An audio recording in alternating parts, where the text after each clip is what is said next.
তুমি বললে বৃষ্টি ভালোবাসো, কিন্তু বৃষ্টির প্রথম ফোঁটা তোমার শরীর স্পর্শ করতেই তোমার মনে হলো একটা ছাতার প্রয়োজন।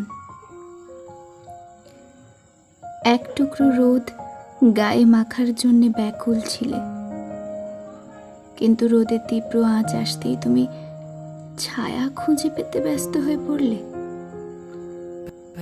লিখেছিলে এক ঝলক ঠান্ডা বাতাস তোমার মন ছুঁয়ে যাবে, কিন্তু হাওয়ার তীব্রতা বাড়তেই তুমি জানালা বন্ধ করে দিলে।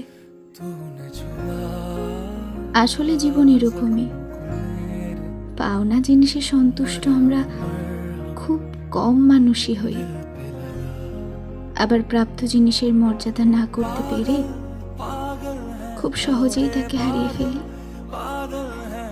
এটাই কঠোর বাস্তব। तू ही जरिया, तू ही मंजिल है या के दिल है इतना